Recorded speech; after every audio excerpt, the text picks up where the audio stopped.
Welcome, everybody. Where is my phone? Well, hello there. Antonio, let's go. Thank you for being here and moderating. You're welcome.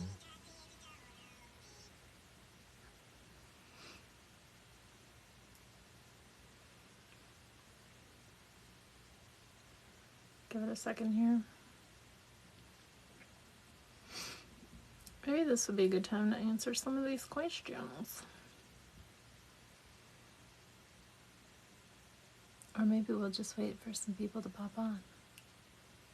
Either way.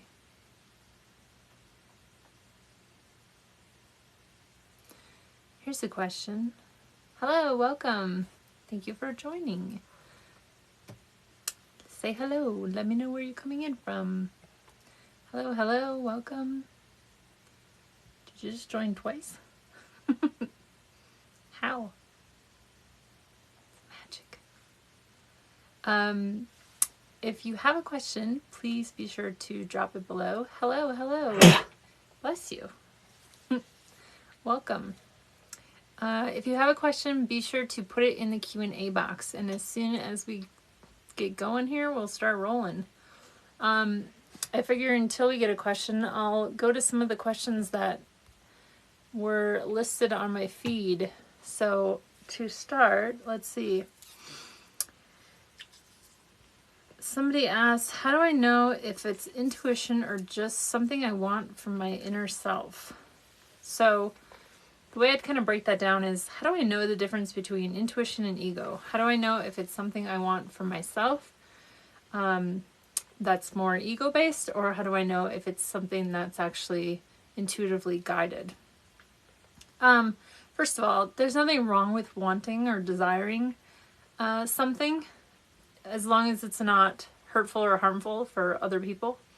And then secondly, I would say that, you know, when it's intuitive, when it's something that's coming from your intuition or something that's calling you forward. Hello, everyone. Say hello. Let me know where you're popping in from. When it's something intuitive, it feels very calm. It feels very quiet. It feels more, like an allowing, more so than a seeking, searching, gotta have it, I need it, I want it, kind of demanding energy. There's a difference there. Hello, New Jersey. Amazing. I am on the other side of the world. Not the world, just the state. No, not the state, the country. I'm in California. Say hello, hello. Let's just say geography is, you know, I know a little bit. When you're joining, say hello. Let me know if you have any questions.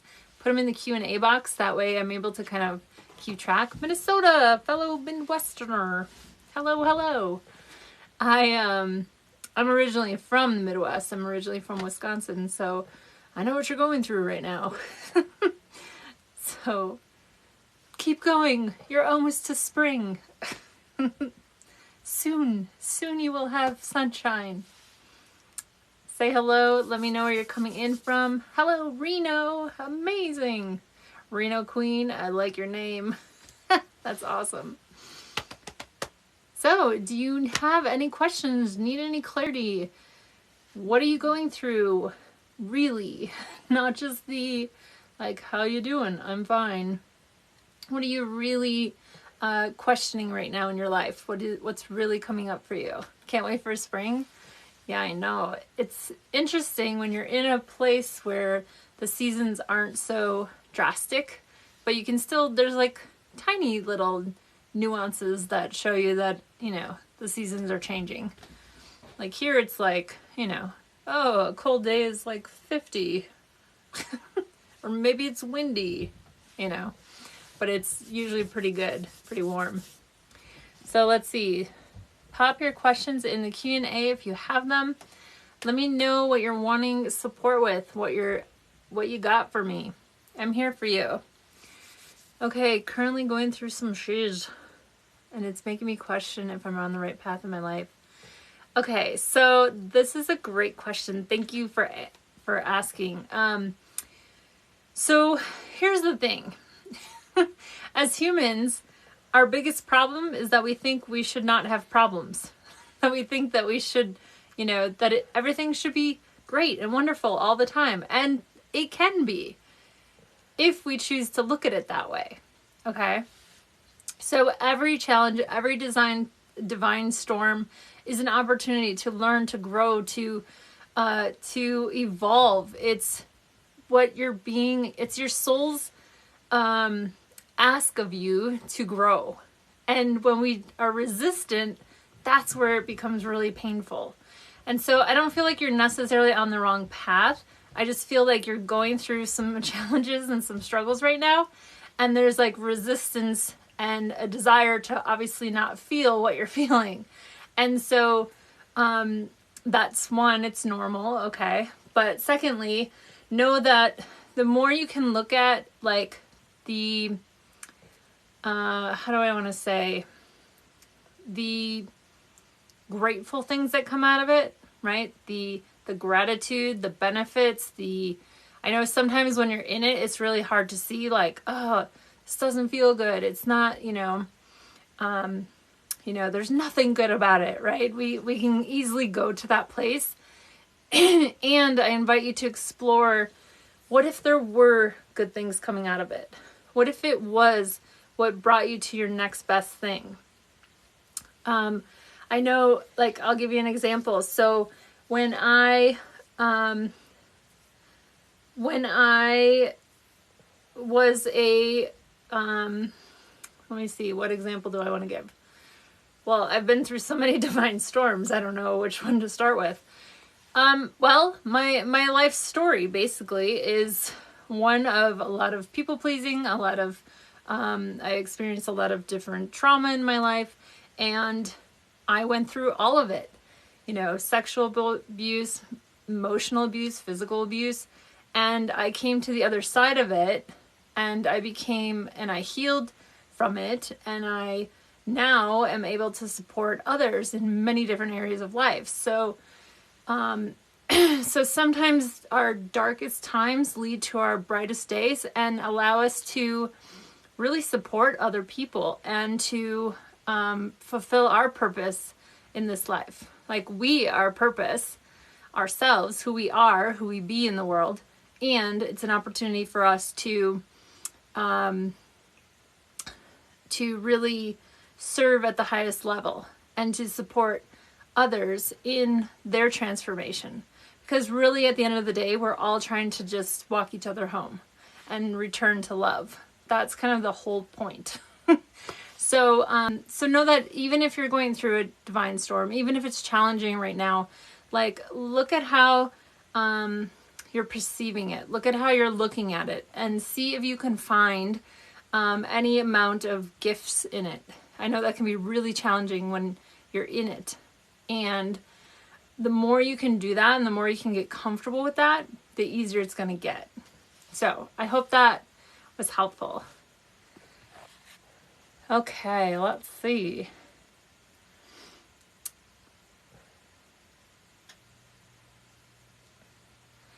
Yeah, Reno Queen, okay, asks, do spirits have certain smells when they visit you? Yes. And I would say that if you're smelling things, like, I'll give you an example. So my grandfather always smoked cherry tobacco. And every once in a while, I'll just get a whiff of cherry tobacco, even though there's nobody around smelling it, smoking it, wearing it, nothing. Like, no reason to smell it whatsoever. And I'll just get like a whiff of cherry tobacco smell. And I always know that that's him.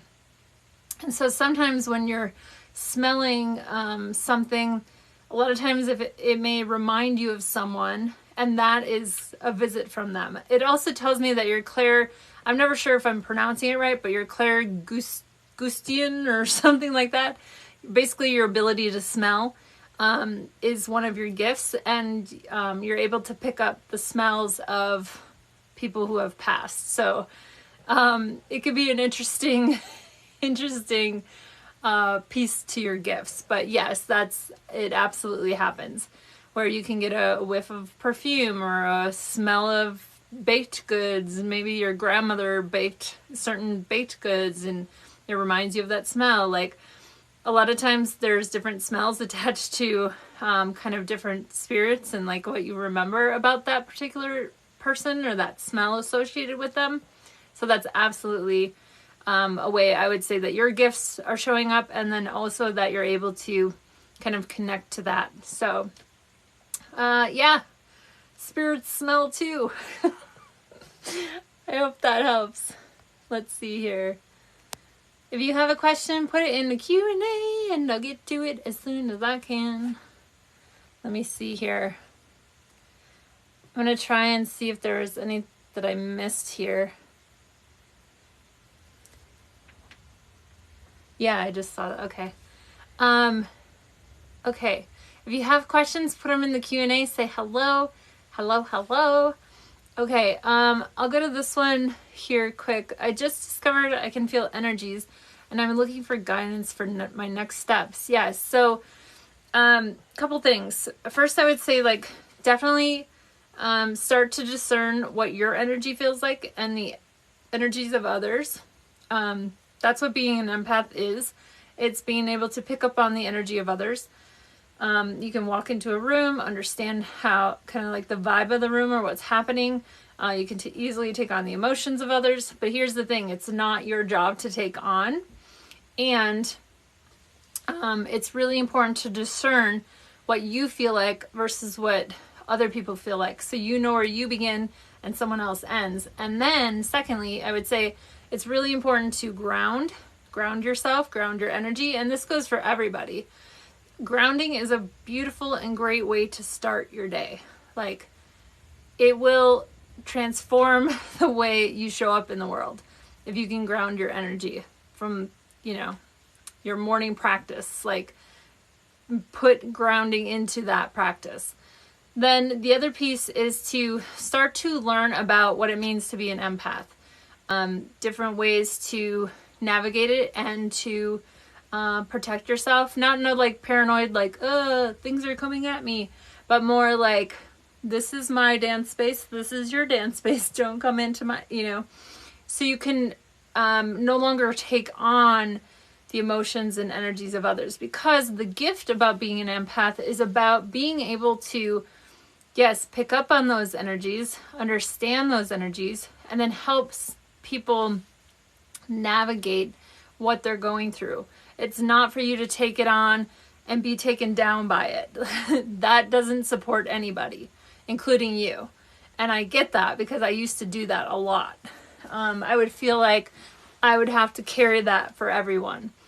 And so in my 20s, I drank a lot and I smoked a lot and I ate a lot and I did things to really try to cope with all the feelings I didn't want to be feeling, because I didn't know where I began and where others ended, and I didn't know how to navigate that for myself. So it's really important to learn and understand what it means to be an empath and then how to navigate that, because it really is a superpower, but you have to learn how to use your powers. So let's see here. Thank you for being here. Okay. Let's see here. Okay. Gabe says, is there any significance of a snake revealing itself? Do you mean in like real life, in a dream? And like, how do you mean? In general, I'll just kind of go off of kind of what I'm feeling the question is. I look at snakes not as something that's something to be scared of or afraid of, but I look at snakes more as a symbol of shedding and growth. If you think of a snake, right, they ingest, right? And then they go through a metamorphosis or a transformation, and then they shed their skin.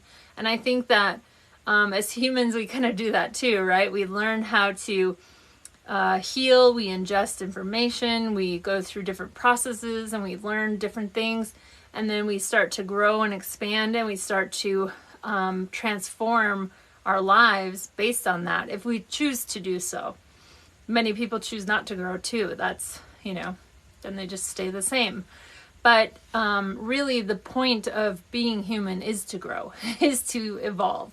And so I look at snakes as a way of shedding, a way of transforming, a way of growing.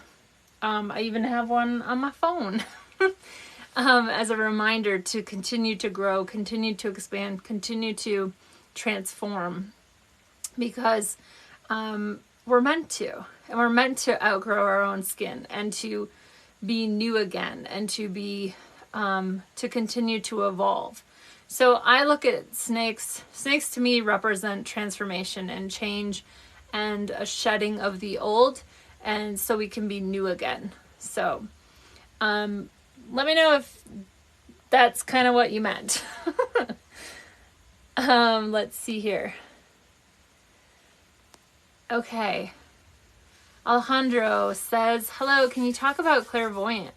Yeah, so clairvoyancy is the ability to see with your third eye, like see symbols, shapes, colors. I think it shows up differently for different people. And I think over time, as you develop it, it kind of transforms and changes. I also think the way that spirit can connect to us depends on how they're able to share information too.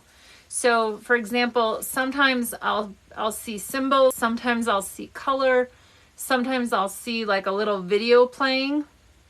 When I first started developing my gifts, I had to keep my eyes closed. It made it easier for me to see and to connect to and to see the symbols in my mind. And a lot of times it looked like if you were to take a chalkboard and you drew out like a picture or a symbol, and then you wiped it out, where you just see a faint line on a black chalkboard. And that's kind of how it first showed up for me. And then over time, as I've developed it, it shows up clearer. And the other part to seeing with, when you see it as a video, sometimes it goes really fast. And it's like so fast you can't even pick it up. That's when I ask Spirit to like, hey, please slow it down. Like, please help me to see clearly, So you can ask for what you want, ask for what you need. But it is a way to really, to kind of slow things down so you can start to understand them. And one thing I really recommend doing too is, especially for my clairvoyant folks out there, is to start a psychic journal. Start a journal where you can start tracking different symbols or things you see or experience.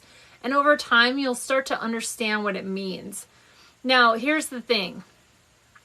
You don't always have to know what everything means, okay?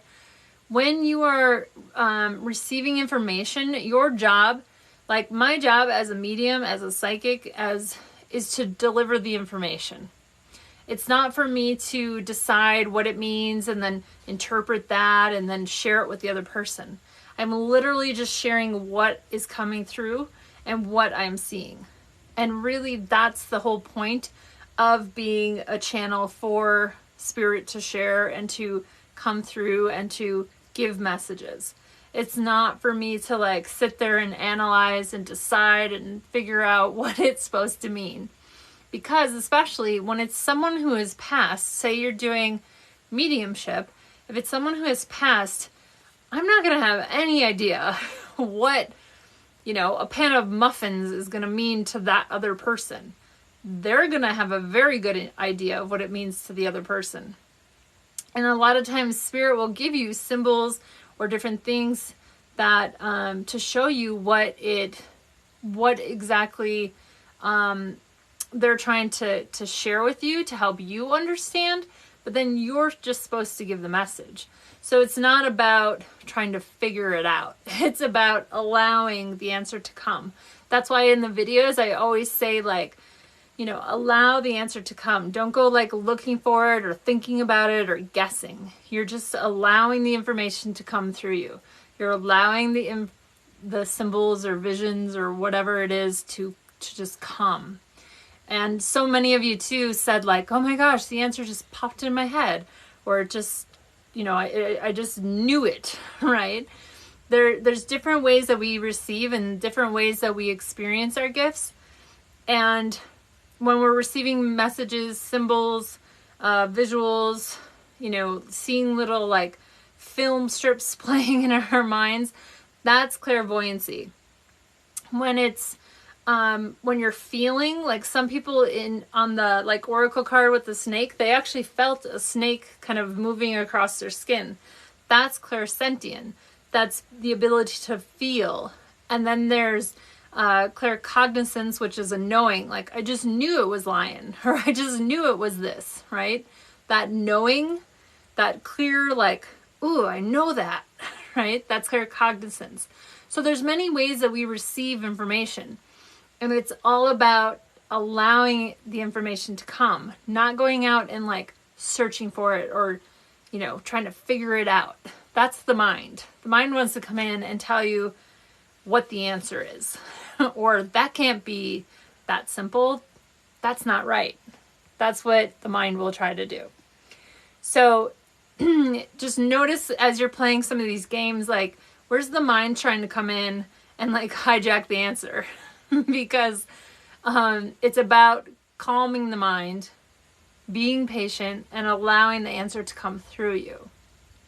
So I hope that helped. Thank you for your question.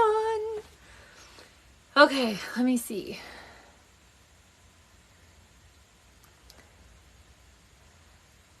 Let's see. Catherine, yes, I can talk to spirit. I hope that answers that. Now, let me just be clear. It doesn't happen like, it's not like I can be like, hey, Elvis. Like, I can't call up certain people. Spirit has to decide who they want to come through. They have to trust me just as much as they, you know, would in real life. Like, they have to say like, oh, okay, this is the person I want to connect with to reach out to, you know, the person they're trying to get the message to. So it's not like I can just be like, hey, yo, you know, let me talk to, I don't know, somebody who's passed, right? It doesn't work like that. It's about, again, allowing, and it's about who decides to come through. So, yeah. And the other thing with that is mediumship does take a lot of energy out of me. So, because I can actually feel like how they passed, and like it can be pretty intense at times. So I try not to do too many on these lives. I save that more for like private readings, or, I mean, if someone's really coming through and I'm really feeling them present, then I will do that. But I try not to do too many in a night because it's pretty intense. Energy work is no joke. So it's really important to take really good care of yourself whenever you're doing any kind of energy work. So drink your water, which reminds me, I need to drink some water.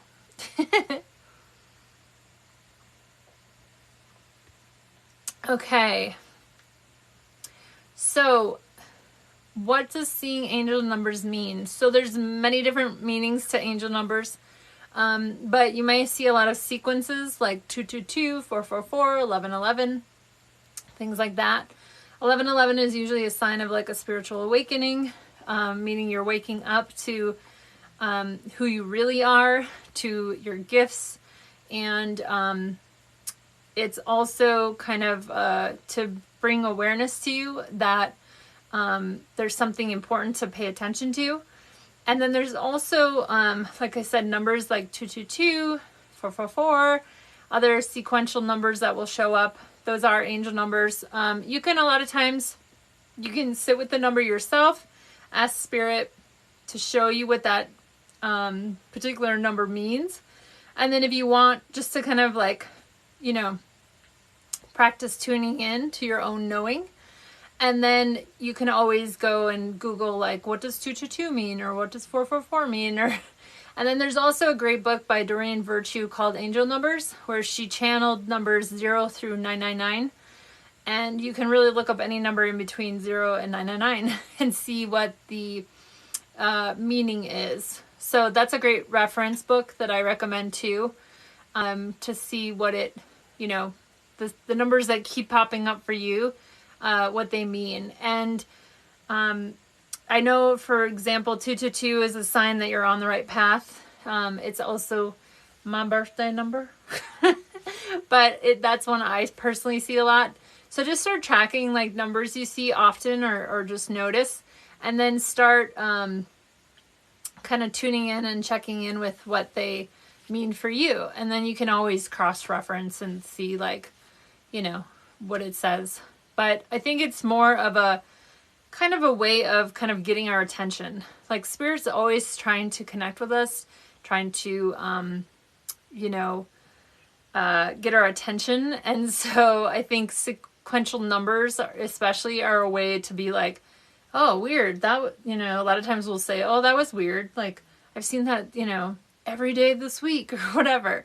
So it's always a way of, you know, them trying to just let you know that they're there, they're present, they're with you, you're supported, you're guided, and that you're, you know, headed in the right direction. So, yeah. Let's see here. Thank you everyone for joining. If you have a question, put it in the Q&A. Okay, let's see here.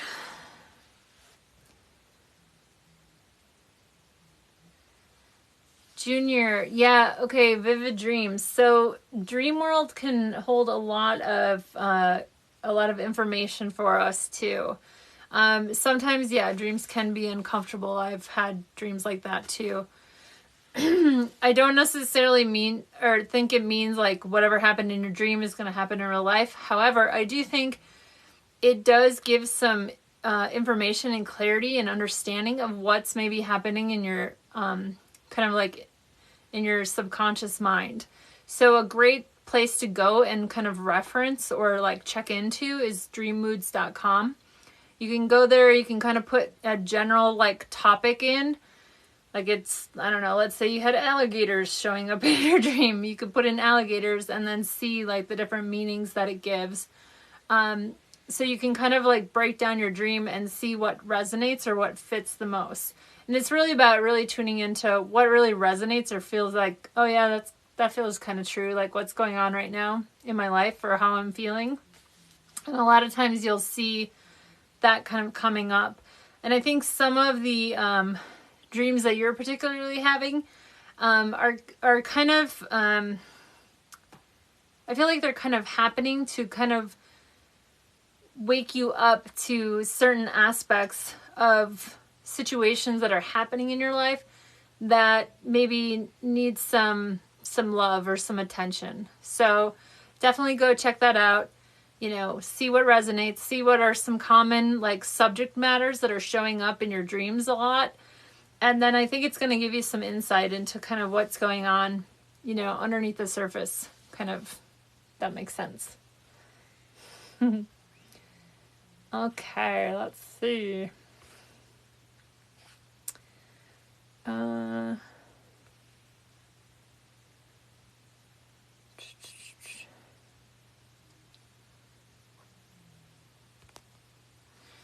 Okay, Judith says, I'm exhausted. How do I rejuvenate? Girl, take some time off. Really, I feel like you're on overload, and I have a feeling you give to everybody, right? That you've overgiven so much, so often in your life, and so it's really important for you to, I'm not going to say stop giving, but first give to yourself. Make sure like you've got something to give. Like, that's the problem. We're taught so often in society, like, oh, we got to give, you know, give till we burn out, or, you know, just give and give and give and give and give. But the truth is, we need to first give to ourselves.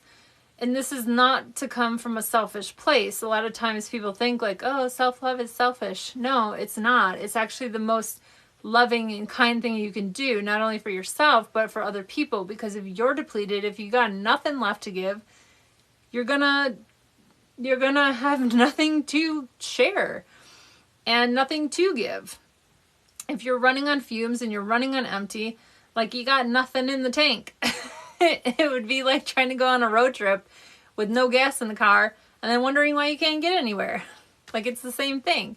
So you want to make sure you fill your cup up first. Make sure you pour into you, and then you can give to other people.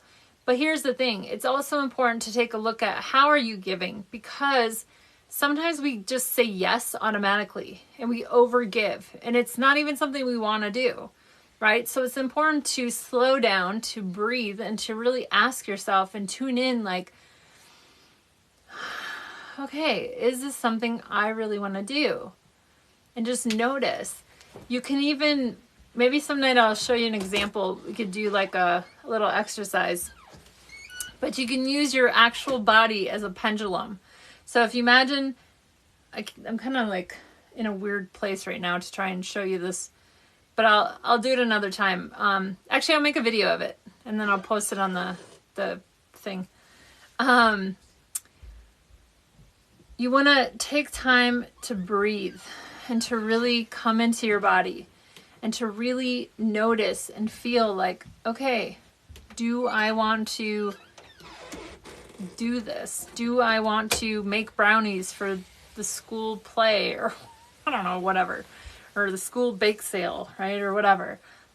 I'm making this up, but whatever the thing is that you're about to say yes to just because it's automatic, like, slow down, tune in, and say, like, do I want to do this? And notice, does your body go forward or does it go back?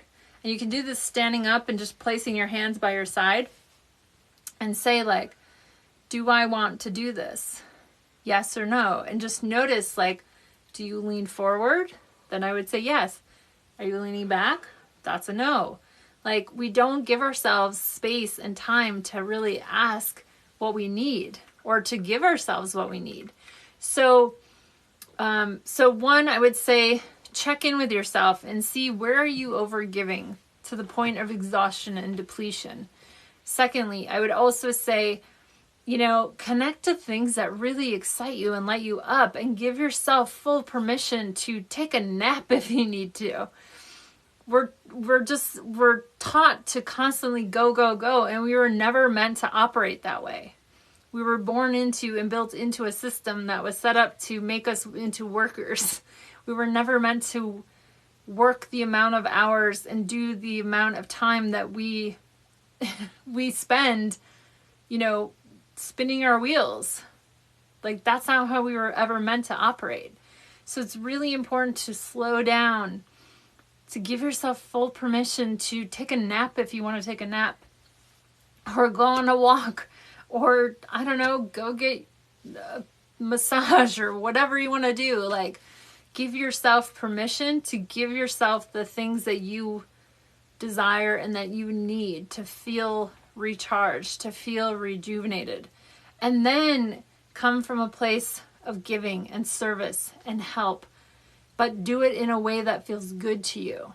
Because here's what happens. If we give from a place of deplete and defeat, and we feel like, oh, I should do that, or we come from a place of expectations, we end up feeling resentful and angry. And that's really not being of service. That's not really supporting anybody. If we're feeling like mad about it or irritated or resentful, that doesn't help us feel good about giving. And so it's really important to check in with yourself and to tune into yourself and say, like, is this something I really want to do? Is this something I really want to give? And if somebody has to get the answer there, then and there, then the answer is no. If they can't give you the time and the space to decide, even if it's you going to the bathroom and sitting in a stall and just breathing for a minute and getting in your body and asking yourself, do I want to do this? Like, giving yourself some space to tune in, to check in. If they don't want to give you that, then the answer is no. So it's really important to, especially when you're feeling exhausted or you're feeling like depleted or defeated, give yourself space and give yourself full permission to give yourself time to figure out what you need. And a great thing you can do is to ask yourself, just check in throughout the day, like, Take a deep breath. Everybody do it with me. Take a deep breath. And say, how am I feeling? And what do I need? And then notice what the answer is. And then give yourself that thing. And that's when you need to watch, though, because that's when the mind's going to come in and tell you all the reasons why you don't have time, you don't have money, you don't have this, you don't have that. It's going to tell you all the reasons why you shouldn't do that. You want to say, nope. I need this right now. I need a glass of water. I need to take a nap. I need to spend some time with myself. I need to journal. I need to whatever. I need to take a bath, right? You gotta give to yourself, and then you can give to others. There's a reason why when you're on a plane, they say put your mask on first before helping other people. Because if you're on the floor, you can't help anybody. So, I hope that helps. Give yourself the time. And then also the last part, because I feel like you maybe have some people in your life that are a bit exhausting too. Notice who you're spending time with and who really depletes your energy. Because that's an important thing to notice as well. So if you're with people who, make you feel bad about who you are, you don't need them. If you have people in your life that completely drain you because they're just constantly like taking from you, and there's not a partnership or an actual relationship there. If it's just a constant like you give and they just take, you want to move on from that. So I hope that helps. Okay, let's see here. Oh my goodness. So many questions. Let's see. I just want to make sure that I...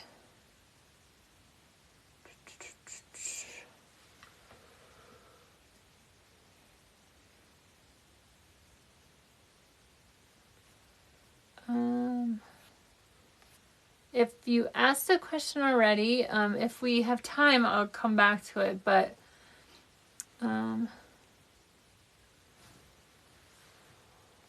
let's see.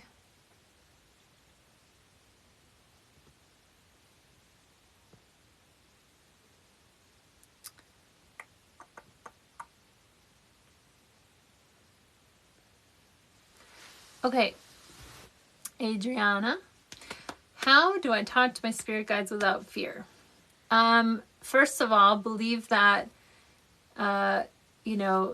believe that who you're connecting to is of the highest good, truth, love, and compassion.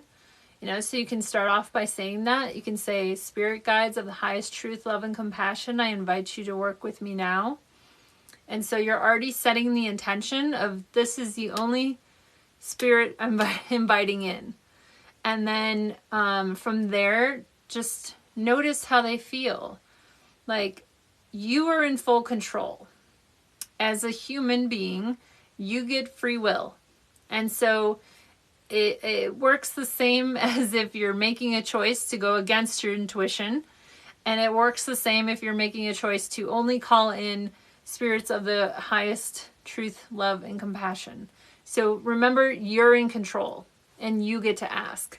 So from there, I would say, remember, fear a lot of times is just the mind trying to keep us safe. It's, telling us stories as to why we should be afraid, why we should be fearful.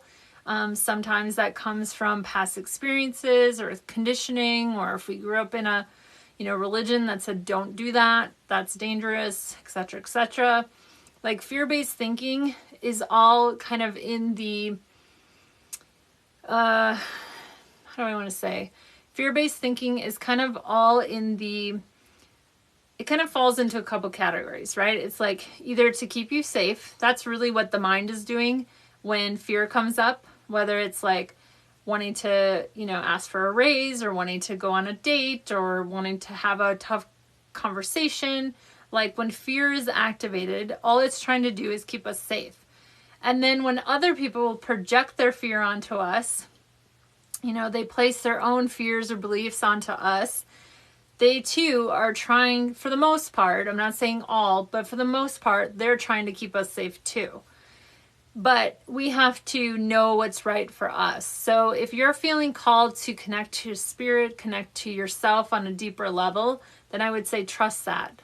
And to just notice where thoughts of, you know, other people's voices are coming in telling you that's not safe, that's something to be fearful of, that's something to, you know, to not feel good about or whatever. It's important for you to start trusting you by seeing, what do you feel drawn to? What do you feel called to? What do you resonate with? And then know that when you're setting the intention of, I only want to connect with, you know, loving spirits, compassionate spirits, that is all you will get. One of the reasons I don't particularly connect to anything that's like evil or scary or bad is because I just don't put that out there. I don't believe in that. That's not my intention when I'm connecting to spirit. My full intention is to support others in healing and transformation and helping them to really know themselves, to trust themselves, and to go out and express themselves in the world the way that they were uniquely meant to do. And I feel like when we heal and we do good, when we feel good, we do good, and then we go out into the world and we create what we're here and meant to create. So it's all about the intention you're setting. So I hope that helps. Okay, let's see. So many questions. Okay.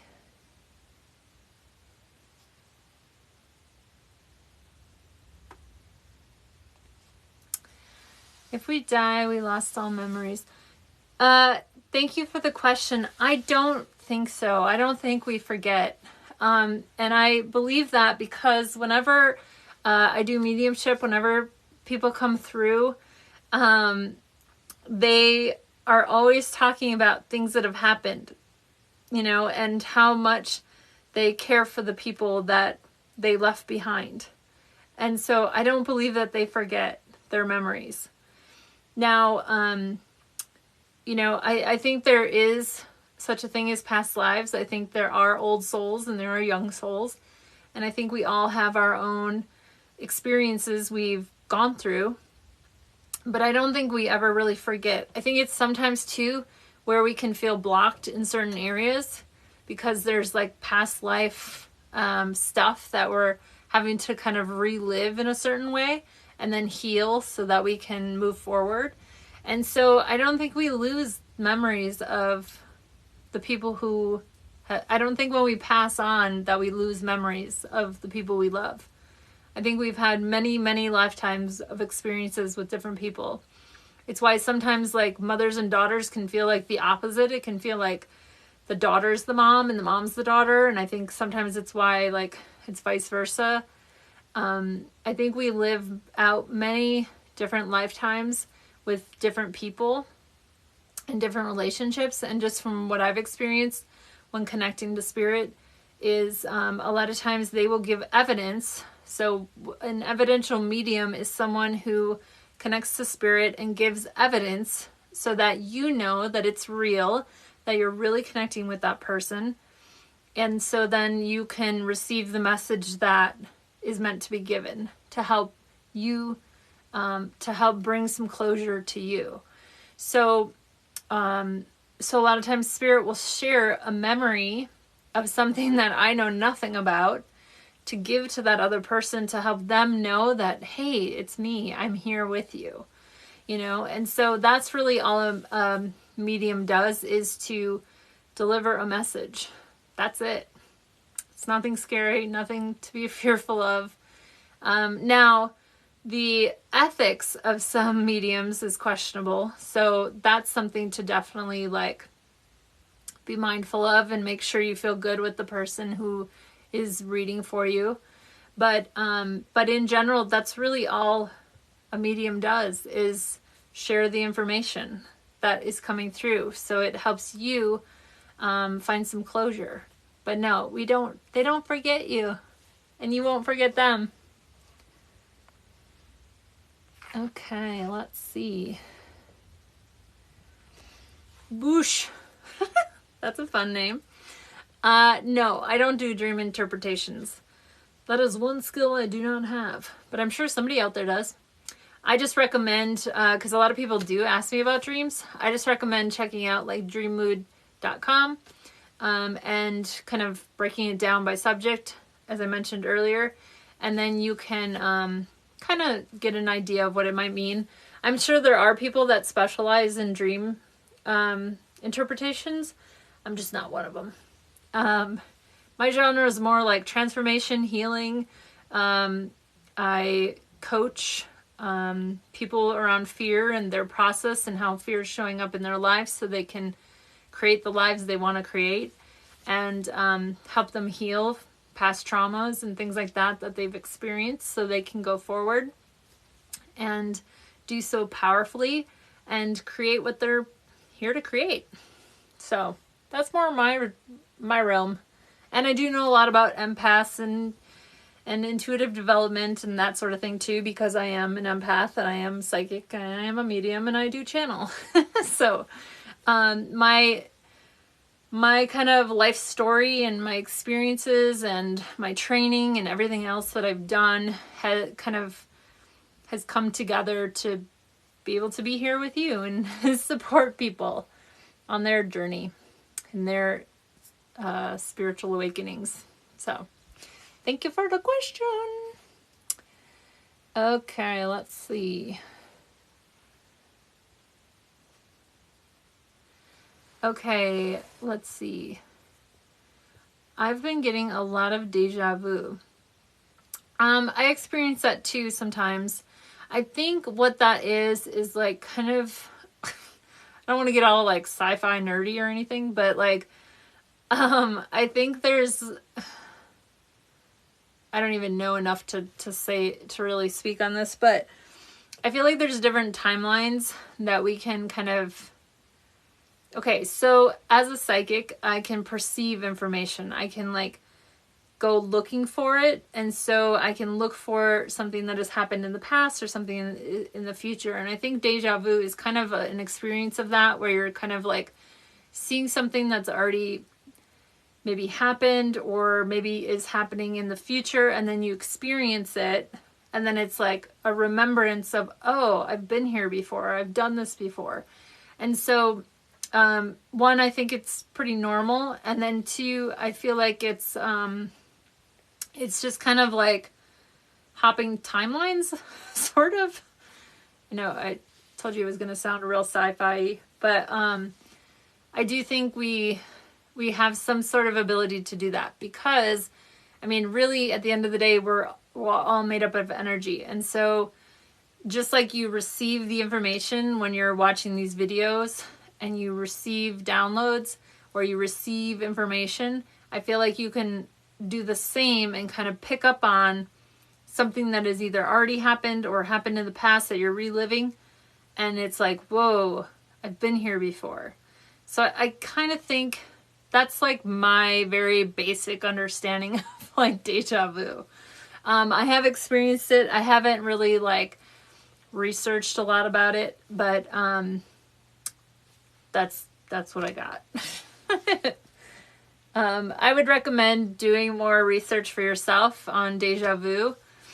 But I think it's kind of like your soul is kind of going out and looking at different points in time, and you're just kind of reliving that point you've already seen before.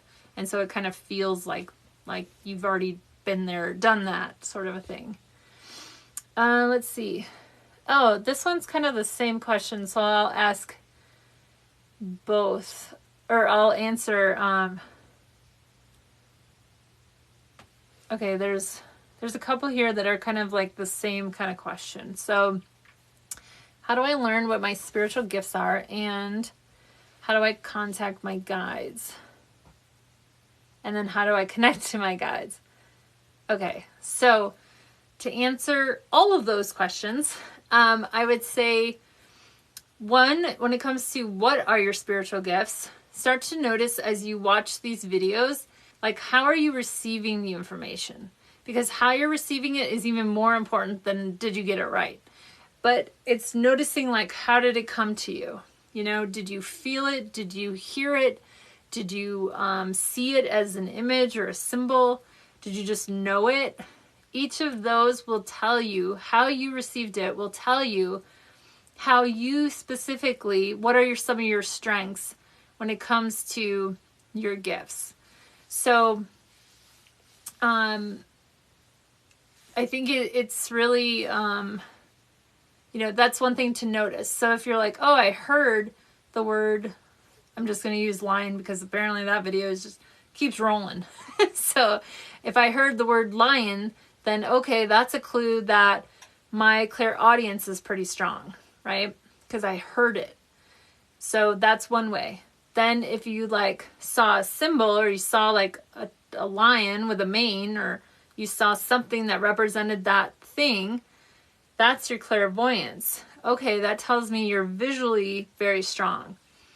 Then if you're like feeling something, like some people had mentioned in the one video with the snake, they could feel a snake on their arm. That tells me they're very clairsentient, meaning they can feel, like they're really sensitive to feeling. Oh, thank you so much.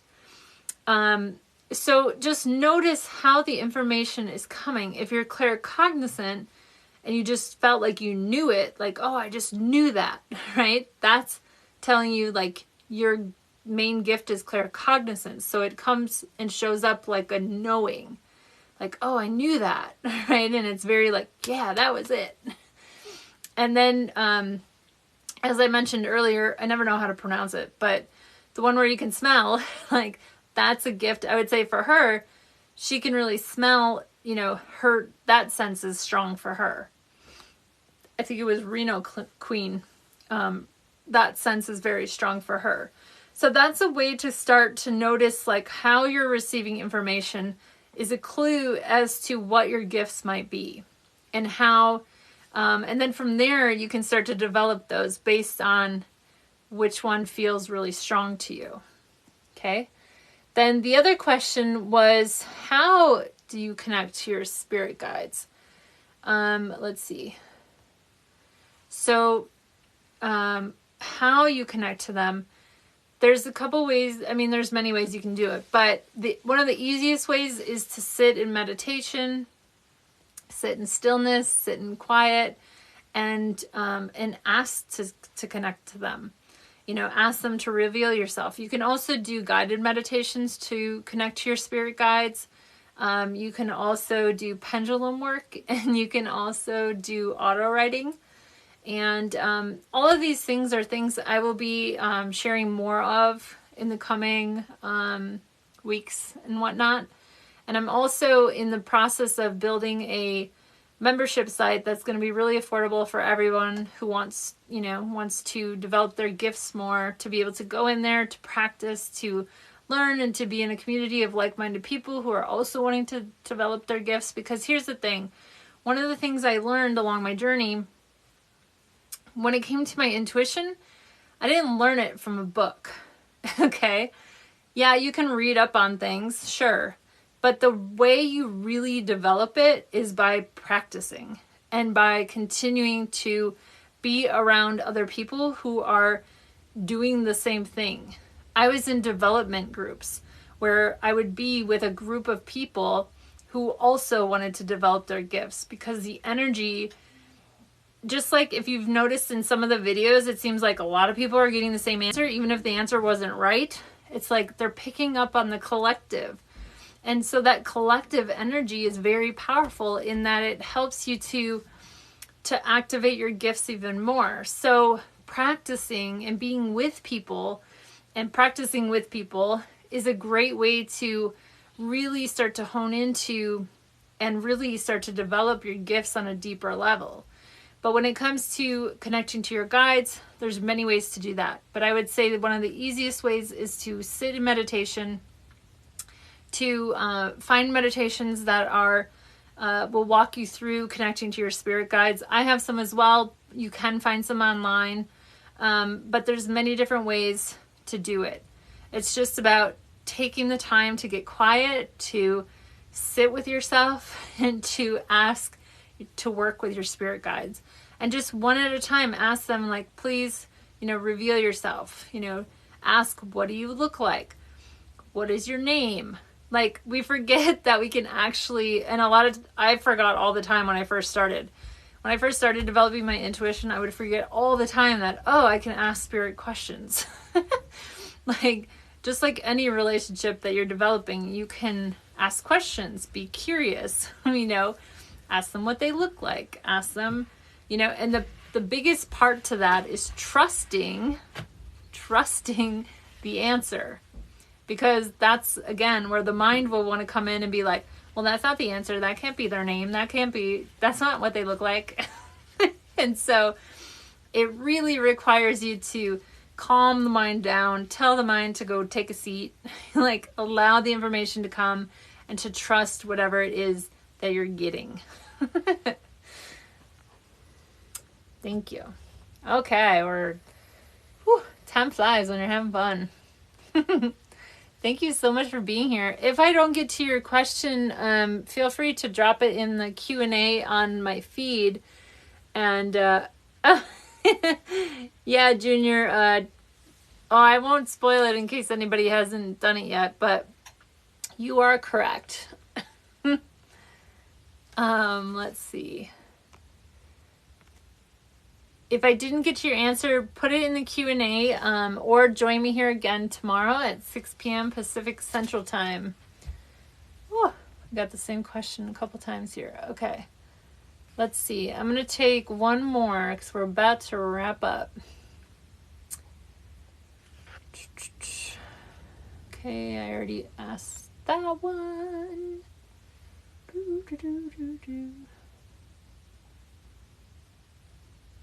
Let's see. I think I answered this one too.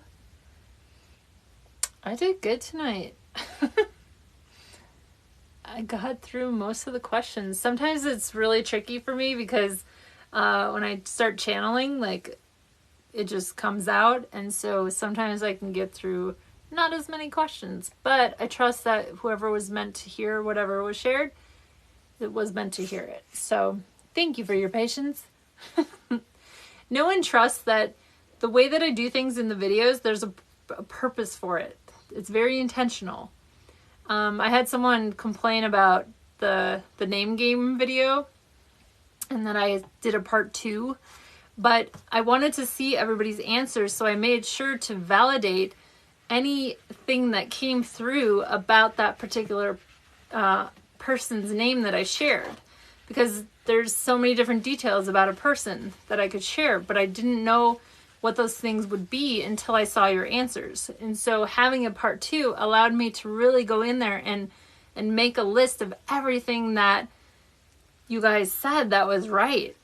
And so know that everything I do is very intentional. There's a purpose for why I do what I do and how I do it. Okay, let's see. I see in dreams. Okay, we'll go with Melissa here. What I see in dreams happens the day after I dreamed. Well, I hope most of those experiences are good. I would say you're very connected to the dream world. So I would start just kind of noticing and tracking, and again, kind of deciphering what some of those things mean. And then also, here's the tricky thing. Like, some people have the ability to kind of see things before they happen. Sometimes you can receive messages knowing that something, bad is going to happen. And sometimes it's really hard to know how to navigate that.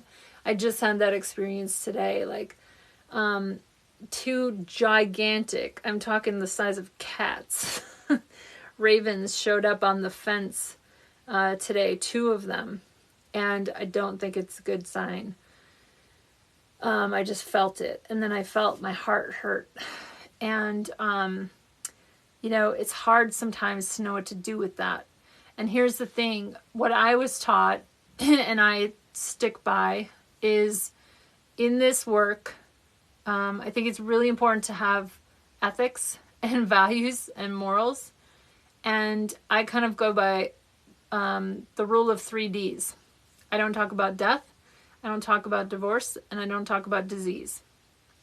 The 3 Ds. Because I could be wrong. I could misinterpret the information. And that would cause a lot of undue stress and anxiety and worry. And so I feel like it's a really good kind of rule of thumb to not go there. Now, I may say like, I feel like, you know, maybe there's this area that you should get checked out, right? I may say that, something along those lines, but I'm never going to say, oh, you have this wrong with you, because I could be wrong. And frankly, I'm not a medical intuitive.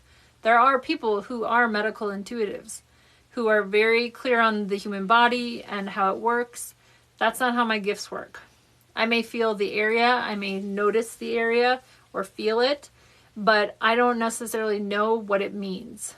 Meaning like if someone has, I don't know, cancer or something like that, I don't know necessarily what's happening. So I'm not going to, that's not my place to do that or to talk about that. A medical medium is going to be able to tell you, because they have a very clear and deep understanding of the body and the structures in the body and disease and how all of these things work. You know, somebody like Anthony Williams could do that, right? Because that's his specialty. Just like all of us have certain areas that we really thrive in and that we're really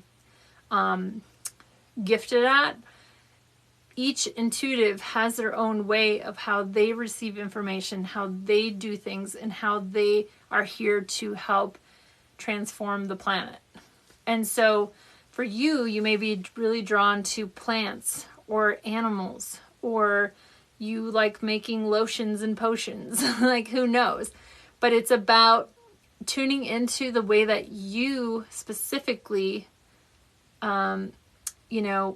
interpret the world and the gifts that you bring and the uniqueness that you bring. And the people who, I really feel like attracts like, and birds, I feel like we're like birds putting our call out to other birds like us, and they find us. So know that whatever your unique gifts are, or the way that you receive information, is the way that you're meant to share it, is the way that you're meant to do it. And we're not all meant to do it the same. And for each of us, we connect to different people or resonate with different people based on what we as our soul needs. I feel like we all have keys for one another, and we are there to help unlock certain things for each other. And so you may hear someone's voice who you're like, oh, that is not for me. And then other people you may be like, oh my God, I'm hanging on every word that they say because this is so for me, right? It's not about right or wrong or good or bad. It's about just noticing like what resonates with you. What do you feel called to? What do you feel drawn to? What is activating your soul, right? What's setting you on and lighting you up and resonating with you? So I don't know how I ended up there, but there it is. So I would say like it's difficult sometimes when hard things happen, or if you see things that are going to happen that are difficult, but know that one, it's not necessarily for you to stop. Some things are meant to be experienced, and it's part of some people's journeys. And sometimes it can be something like, I just really feel like, you shouldn't drive today, or whatever. Saying things like that is fine. But I feel like if you're like, you had a dream where somebody was in a car crash and they died, I don't think saying that is going to be helpful, right? But I think you can say like, I really just get this feeling like you shouldn't drive today. But know that there too, they have free will. And whatever their soul is meant to experience also will be experienced. So at the end of the day, you can't really entirely stop it or change it. And so don't carry that burden. And there too, you can start to document and track that and just notice like notice the patterns, notice the correlations, and then see how, see what feels good to you to share, or to, you know, a way to express that, you know, that feels good or resonates with you. Because, you know, at the end of the day, we're all one person and we can't fix the whole world. But we can make big changes in the lives of people in different ways. And so know that it's not any one of our jobs to change the world. But you can, if you can, I always feel like if I can support one person in feeling better about themselves, or feeling more confident within themselves, or trust themselves more, then I've done my job. Like, I can't take on the whole world. Now, I know I'm going to impact more people than that, and that's great and wonderful. But it's more important for me to know that as long as I, you know, got up today and I helped one person, that's amazing. Anything else is a bonus. So, I hope you found that helpful. Okay, thanks. Oh, hello. I'm just scrolling through here real quick. Thank you so much for joining. Thank you for being here. Again, if you have questions, be sure to come tomorrow and hop in right away and pop your questions in. The sooner you pop your questions in, the sooner we can get started. 6 p.m. Pacific Central Time. And then you can also put your question in the Q&A, and I can send you a video at some point. I've got a lot in there too. So I'm doing my best to get all your questions answered. But I'm so grateful that you're here tonight. I trust and know that whatever you were meant to hear or experience, or whatever resonates with you, you will, you know, take with you. And anything else, just let it go. But keep practicing. Know that you're doing amazing. Know that you're exactly in the right place at the right time with the right people.